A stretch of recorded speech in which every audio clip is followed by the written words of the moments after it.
جریر نے اعمش سے بیان کیا، ان سے ابو وائل نے، انہوں نے حذیفہ بن یمان رضی اللہ عنہ سے کہ عمر بن خطاب رضی اللہ عنہ نے فرمایا کہ فتنے سے متعلق رسول اللہ صلی اللہ علیہ وسلم کی حدیث آپ لوگوں میں کس کو یاد ہے؟ حذیفہ رضی اللہ عنہ نے بیان کیا کہ میں نے کہا، میں اس طرح یاد رکھتا ہوں جس طرح نبی اکرم صلی اللہ علیہ وسلم نے اس کو بیان فرمایا تھا۔ اس پر حضرت عمر رضی اللہ عنہ نے فرمایا کہ تمہیں اس کے بیان پر جرأت ہے؟ اچھا تو حضور صلی اللہ علیہ وسلم نے فتنوں کے بارے میں کیا فرمایا تھا؟ میں نے کہا کہ آپ نے فرمایا تھا، انسان کی آزمائش فتنہ اس کے خاندان، اولاد اور پڑوسیوں میں ہوتی ہے، اور نماز، صدقہ اور اچھی باتوں کے لیے لوگوں کو حکم کرنا اور بری باتوں سے منع کرنا اس فتنے کا کفارہ بن جاتی ہیں۔ اعمش نے کہا، ابو وائل کبھی یوں کہتے تھے، نماز اور صدقہ اور اچھی باتوں کا حکم دینا، بری بات سے روکنا، یہ اس فتنے کو مٹا دینے والے نیک کام ہیں۔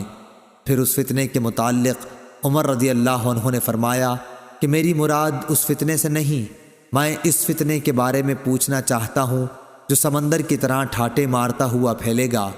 حذیفہ رضی اللہ عنہ نے بیان کیا، میں نے کہا کہ اے امیر المومنین، آپ اس فتنے کی فکر نہ کیجئے، آپ کے اور اس فتنے کے درمیان ایک بند دروازہ ہے۔ عمر رضی اللہ عنہ نے پوچھا کہ وہ دروازہ توڑ دیا جائے گا یا صرف کھولا جائے گا؟ انہوں نے بتلایا کہ نہیں، بلکہ وہ دروازہ توڑ دیا جائے گا۔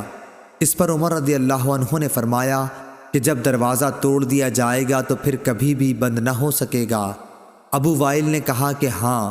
پھر ہم رعب کی وجہ سے حذیفہ رضی اللہ عنہ سے یہ نہ پوچھ سکے کہ وہ دروازہ کون ہے، اس لیے ہم نے مسروق سے کہا کہ تم پوچھو۔